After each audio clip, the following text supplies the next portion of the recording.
Breathe deep. Imagine your legs more limber in Duluth Trading Double Flex Denim.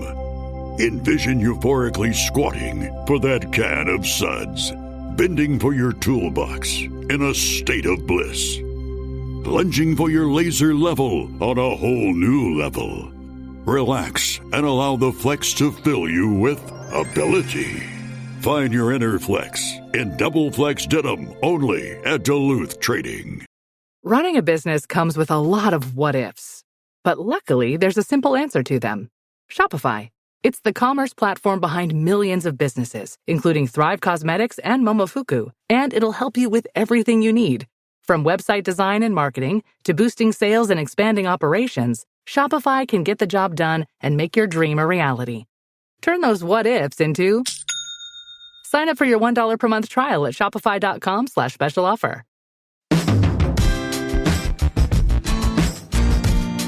Hello, everybody. This is the Tour Coach, and it is Masters Week. My favorite week of the year, as I'm sure it is yours. It's like a holiday.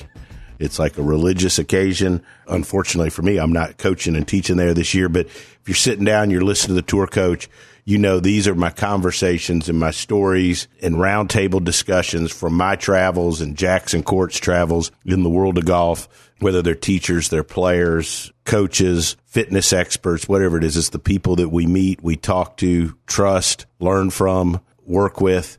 All of it, we sit down and we talk and we share it with you to hopefully help give you some enjoyment, give you some inspiration, and also, more than anything, help your game. And so if you've been listening, you know the last several weeks we've been doing a Masters giveaway with our new content going out on Dew Sweeper TV on YouTube. Look, all you got to do is go to YouTube and type in hashtag Dew Sweepers TV, Dew Sweepers TV hashtag on our YouTube channel. Join the channel, like it, go to the description of our podcast here, wherever you get your podcast, and subscribe to it and type hashtag Dew Sweeper TV, and you register for a giveaway Monday morning after the Masters. We're going to give away a set of Shrixon irons of your choice. We're going to give away 12 dozen Shrixon balls and a dozen Shrixon gloves to one lucky winner.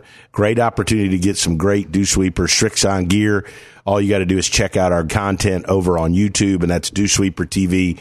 Our follows are going through the roof. The views and the comments about our content have been overwhelming. So please check out Dew Sweeper TV over on YouTube, and an opportunity to win some great Shrixon gear Monday after the Masters. Going to give away a set of Shrixon irons, 12 dozen Shrixon balls, and a dozen Shrixon gloves for one lucky winner. We'll do that drawing and announce it, so make sure you check it out.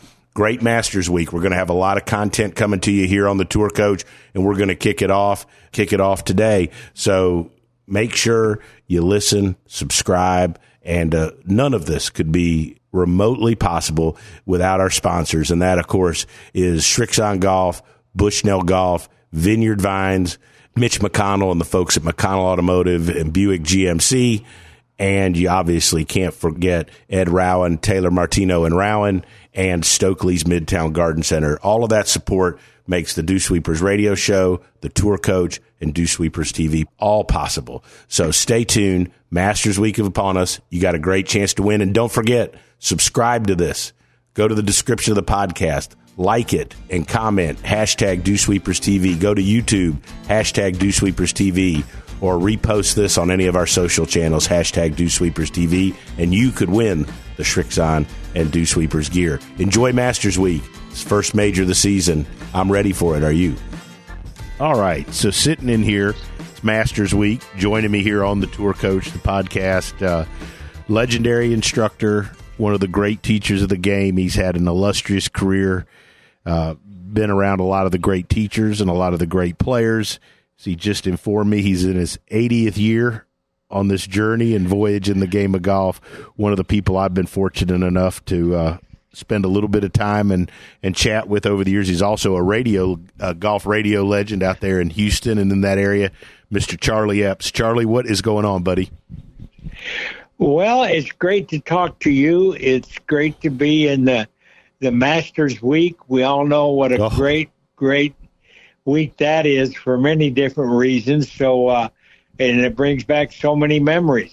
That's why, I was thinking I hadn't talked to you in a while, and we taped one with Billy Harmon the other day. Billy's kicking off our Masters week, and I just got thinking, of the 5.5 years that I hung out with Lucas, some of my favorites were sitting around and listening to the stories about him and Dick Harmon, who I know you were so close with, and I Yes. got how golf and teaching is. Sometimes like you're just driving or you're sitting somewhere, and some of the things I miss most about teaching some of the people I've been fortunate to teach with are just the stories about the people they've been around, and those stories about you and Dick. And then Masters Week, and obviously all the coaching, the teaching, and the mentoring you did with Angel Cabrera, 2009 champion. I was like, you know what? I'm going to get Charlie on and let's talk some Masters. So I would love to pick your brain a little on Augusta National, the Masters, some of your experiences there, coaching a champion.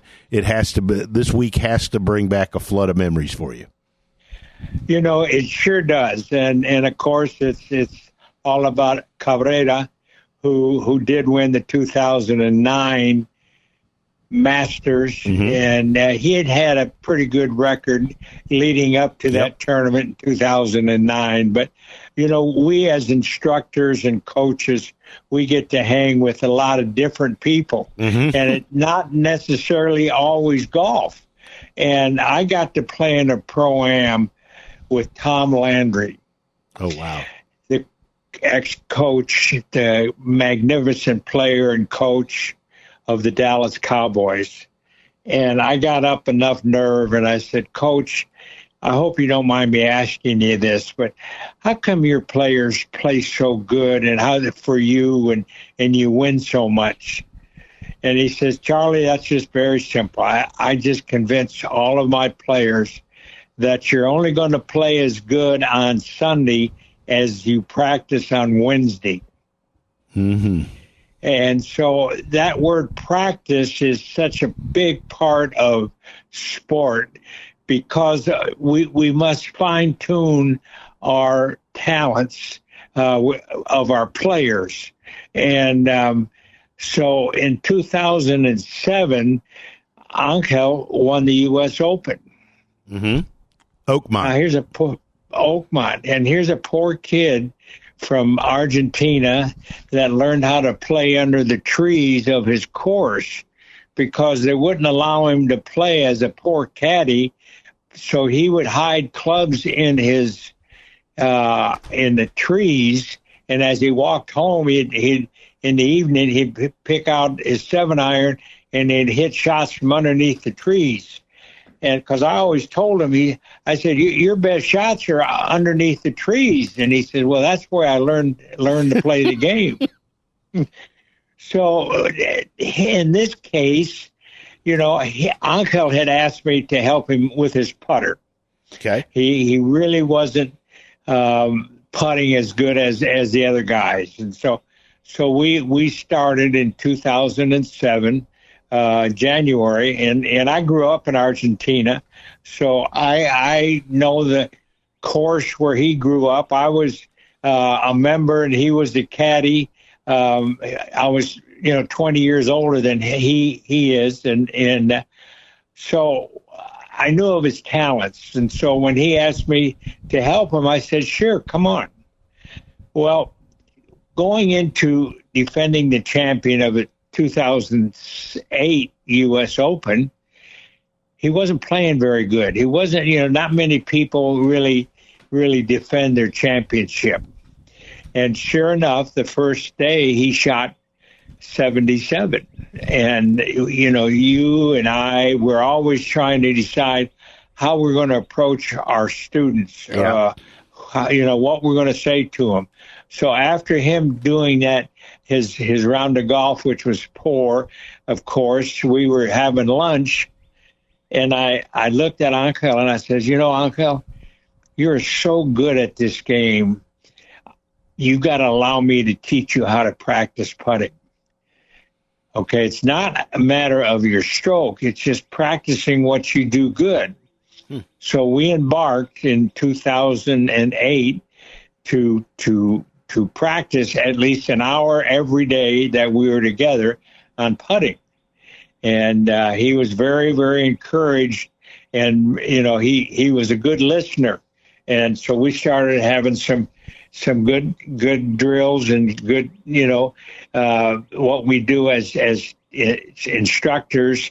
We get teaching aids to try to help, the path and the face. And so we just really spent probably about 40 great hours leading up to the 2009 on putting.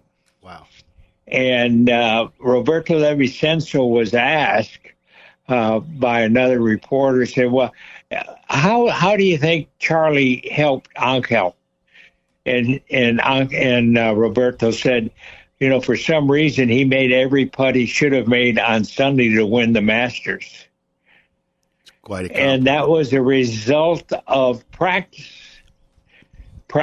and fun practice, and also using some teaching aids. I used a little orange thing. It's called Inside Down the Line, because he was a good putter from right to left, but his left to right putting had really a lot to be desired, because his path, as you know, in left to right putts, we usually putt the ball at the hole and not at where the ball is going to break. And so I really influenced him on that, and lo and behold, it worked. Practice. How did you? I'm always fascinated by how coaches and players that have won majors, like how you approached practicing and preparing. And interesting to me is you talked about the number of hours, and this started well before Masters Week, right? Like, it isn't like you guys a week, 10 days out, you started grinding and trying to get ready. So this was obviously something he knew he needed to work on. You obviously had a plan for it, but you instituted it well ahead of time. And I think that's something that folks don't always understand, that teachers and the players that compete at this level generally go into something with a pretty dang good plan, and the payoff is obviously Sunday at Augusta, but you guys started that well ahead. Yes, sure. I always had even with my own game, and my hobby was playing professional golf, and I always had a philosophy, what I practice today will show up 365 days from now. Mm-hmm. I've got to practice it that long for it to instill it into my swing, into my golf game. And same with my students. I encourage them to practice and not just hit drivers off the tees, and that kind of stuff. Putt. You got to putt. And you not only got to putt on the practice screen, but in the evening you can go out on the golf course and use the greens to teach you how to putt correctly, and you can get the right left to right breaks and so on and so forth. So the more time you spend in practice, the better you're going to get. Take us through Masters Week with a major winner, and you're there. He's the U.S. Open champion. He played so good there at Oakmont. And, then it's always interesting, guys that have won majors. I think then the expectations are obviously, especially when they're his age, and they're one of the best players in the world, top 10 player in the world. How do you, when you get there on Monday, how do you approach the week? Or you get there Sunday, the Sunday night before Masters Week. How do you approach that week? And as a coach, how do you help keep them from not getting either too far ahead of themselves and all those types of things? Well, I mentally had a plan. I'd played enough tournament golf, and I know you don't want to get to the golf course and try something new. So in February, I ran onto this Inside Down the Line path teaching. It's a teaching aid, and so I started making him change his path without him knowing it, and we got to where he could make 100 putts in a row because he wanted to, because he knew bad putters don't like to practice, but if you can show them a way how to make putts, they get excited about the game. And so with this teaching aid, I developed where he could make putt after putt after putt, and it's just kind of like shooting free throws. You got a good routine. You got your practice area that you set up where you want your student to practice, and with some lines and some things that I'm a visual person, and I like to show him where the break point is, to what side of the hole you want the ball to go in, what side you're going to be short if you're cutting the ball. So it's a matter of drills and fun and a challenge. And so Angel got onto this real quick, and we improved his putting. He went from 31 putts around to 28 putts. 3 putts around's a lot. That's a lot. That's a lot of putts and a lot of money at the end of the week. Yeah, exactly right. So when we got to at the Masters, we had certain areas we could practice. The range is so good over there, but they have good putting greens. And back when I started teaching and I spent time on the tour, not many people were doing that. They didn't have many practice aids on the putting green. They'd get up there and make maybe a chalk line or something like that. And I kind of went more and above, and I had this aid that I really liked, and he liked, and so I've got a picture of us. We were the last group off of the putting green on Sunday that he won the Masters in 2009, and we went through our routine and set him off to win the Masters with a good practice. Yeah, and I think that's one of the common things that I've seen. I've obviously never had a player win the major, but I remember, was coaching Smiley Kaufman the year he played in the last group, his first Masters, and he made it to the final group on Sunday, which I think as a rookie's a hell of an accomplishment, right? And oh my God, yes. And I just remember, I always think about it this time of year in particular, and I had dinner with him not long ago, and he was so good at sticking to his game plan all week, and even though he played poorly on Sunday, I told him this the other night, like, I was still proud of him because even though things didn't go well, and he really didn't hit it that bad Sunday, he just didn't putt very well at all, and it got away from him. But, like, he stuck with that game plan, and I think that's pretty important for people out there as you watch what goes on this week, that the best players, to me, seem to go in with a really good plan and a good routine, and, they don't vary from it. Like, like, you don't see many guys. I'd love your thoughts on this. And, like, I remember Saturday or Friday or Saturday after the round, Jordan grinding on the range, was there late. Like, you just don't see a ton of guys, to me, getting out of their routine where, like, after the round during a major that they go spend a ton of time. I know Bryson's done it a little, but, like, to me, most guys that are really successful tend to stay in their routine all through the week. Yes, we definitely did that, and Tom Landry said, you got to organize your practice, and the players have to understand that this is it, 35 minutes doing this, 25 minutes doing that, and just get it to be a routine, and don't shortcut it, and don't say, okay, well, we'll get it tomorrow. No, you stay with your routine. And one of the things that I was able to accomplish the week of the Masters is the Tuesday of the Masters. He had a home right there about 5 miles from the golf course, and on Tuesday, we're getting ready to have a little barbecue and all that. And I'm watching all these guys show up, and I'm saying, hey, what's going on here?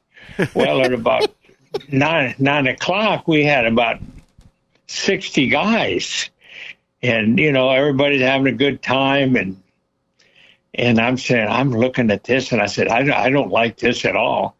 And because what happens is at a major, everybody, comes from Argentina to watch Cabrera, play in a major. But what they do is they Tuesday night's a party for them. Yeah. Well, I didn't want to have a party. So I got up at 9:15 and I cleaned my glass, and I'm fluent in Spanish, and everybody started looking at me, and I said, guys, we got until 10 o'clock, and then the bars close, and we'll see you tomorrow. Well, I almost had a riot on my hand. I mean, they were settling in, drinking some wine and having a good time. And they love their wine down there, don't they? Oh yeah. And so they all, when I announced this, they all look at Cabrera, saying, hey, what's the deal? What's this American doing? Who's he to do this? Although most of them knew who I was, and I grew up there. So Uncle stood up and says, hey, he's the boss. Pretty good. Now when your player can say that, you got him. Right. And he trusts you. Yes, exactly right. And so that was the end of that party, and so it was a show of confidence in me, and I knew we had a great relationship going. I knew who he was. I respected him. I tried to really show him all the courtesies and all professionalism that I knew how to do, and he respected that. And he respected me as his coach and as a friend. That's awesome. I think that relationship between a player and a coach, especially when you have the success that you have, is so cool. Yeah. And I maybe it's because it's what we do, but like I also think that makes the journey that you and I do and the player, I think that makes it more fun. I mean, yes. Where you really know them as people, and you care about them. I don't know. People don't see that when we're just standing out there on the range, but that's a huge part of what we do. Yeah, I'm just disciplined. Gary Player always told me, and I worked for him early in my career, and he says, Charlie, one problem that you have no discipline. You've got to have discipline to do things, and so that taught me a lesson early on too. But that week was a marvelous week, and we had more weeks after that, and it was fun. What did you guys do on the Wednesday? Because you got the par 3. I think Masters Wednesday is different than most majors Wednesdays because it's obviously lots of family, and you've got the par 3 tournament and so forth. What was your strategy for Wednesday? I've heard little bits of things other teachers tell players. We had, he had an important business a friend that had his son there, and so his son was going to caddy in the par 3.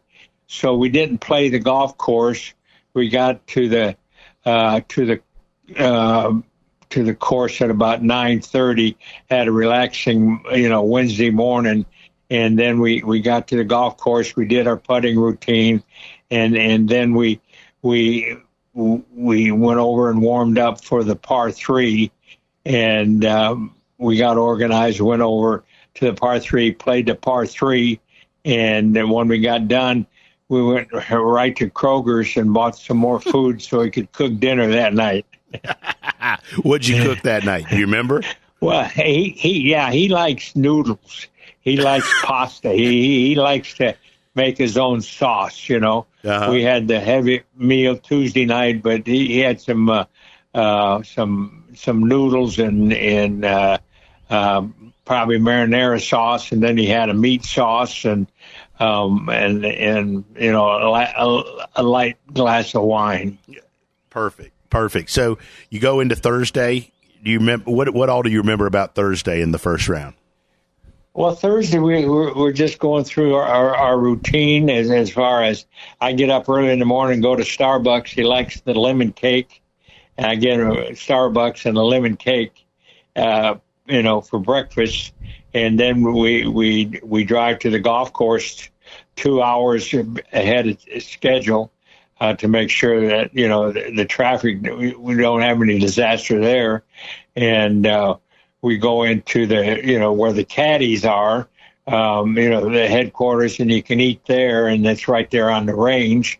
And we go through the routine of going through the bag and chipping, pitching, and putting, and leave yourself about 45 minutes before you get to the first tee and walk underneath the tree and do some putting. And at this time, I like to let him go out and putt by himself, and no drills or anything like that. All the drills we do is after the round if we feel like doing that. But the Thursday was, just like any other tournament round, couple hours before practice and get ready, loosen up, and go to the first tee and put it in the ground. Did you get off to a good start? Yeah. He played solid. He was hitting the ball extremely solid, and yeah, he's really good at controlling his distance. And when he's playing, at his level, the tough pin placements, there's really not one that he won't shoot at. He's not afraid of anything, and he'll play smart, but he's not afraid of hitting, like hitting at that rough pin on number 4 or the pin on number 6, Mm-hmm. So yeah, I know he played with good tempo. I believe he shot 68 first round, 68 the second round, and we're tied for the lead after 36 holes. When you going into the weekend, did you, what was your approach going into the weekend? You're tied for the lead.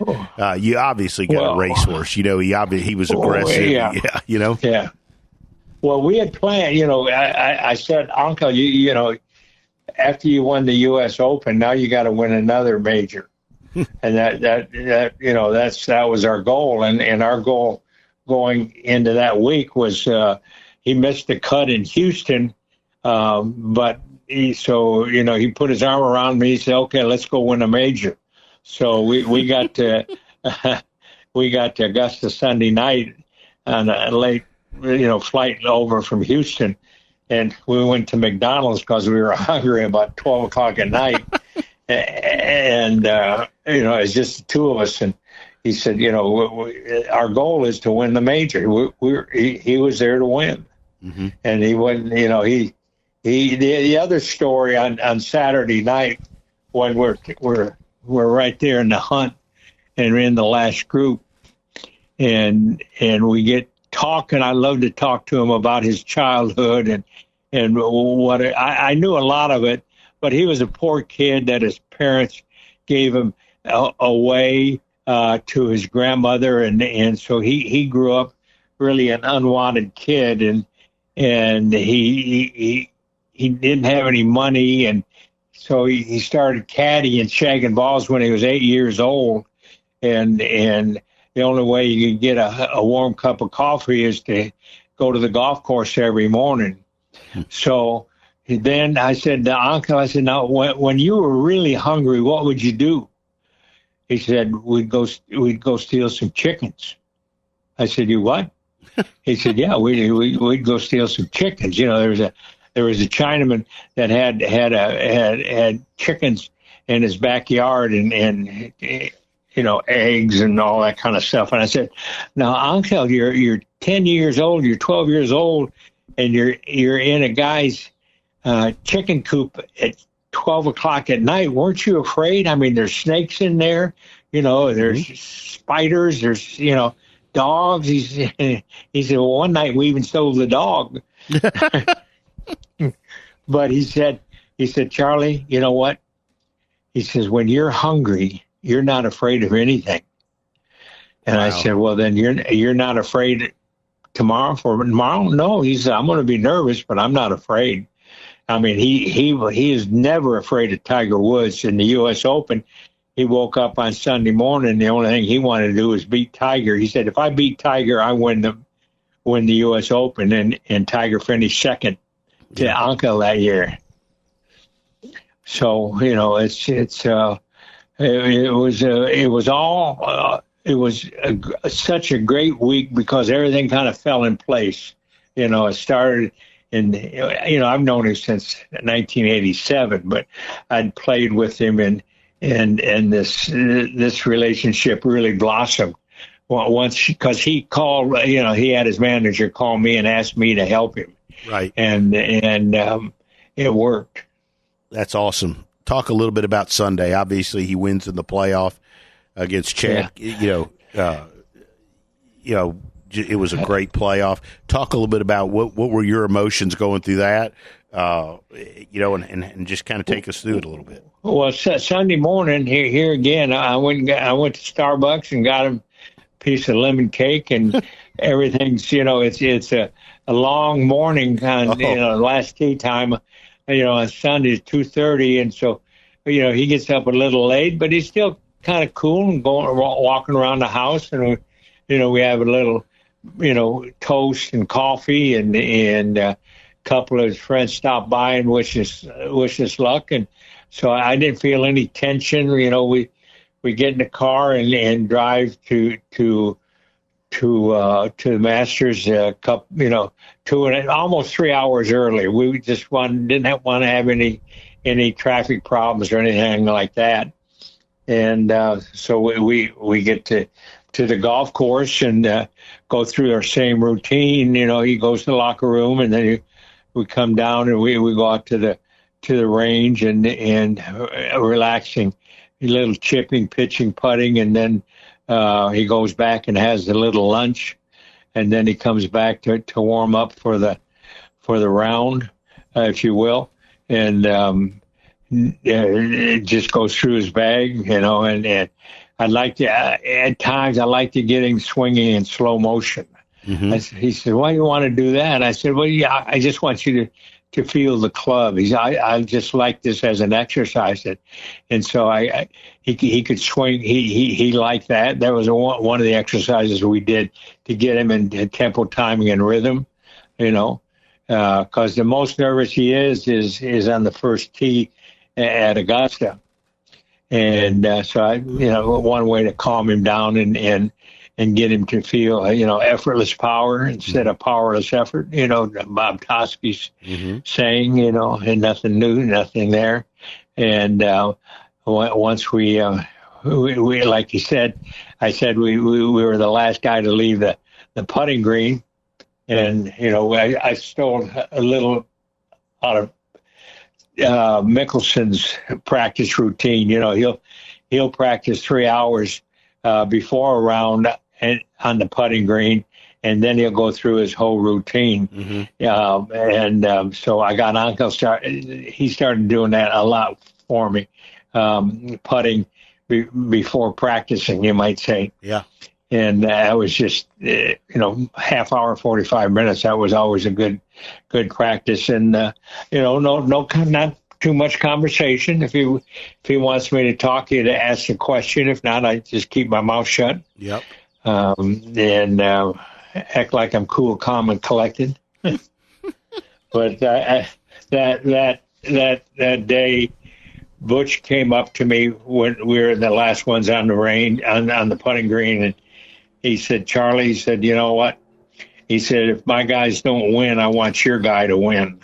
How cool is that? And that was really cool, mm-hmm. Butch, and that was really the first time I thought, this is possible. Right. And, that was quite a moment.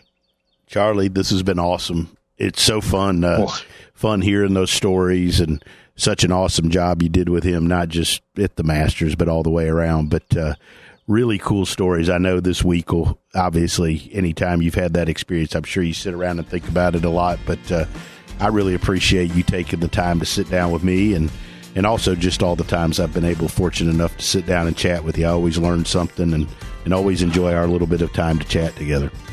Well, I hope to run into you one of these days, and I always enjoy what you do, and you're so dedicated, and that's the only problem about our friendships is we live so far. Mm-hmm. We don't get to spend enough time with our peers, but one day it'll happen. So I need to make a trip out to Houston, just come and hang out a little bit. Come on. We'll do it. Charlie, thanks so much, buddy. Enjoy Masters Week. I appreciate everything. Likewise to you.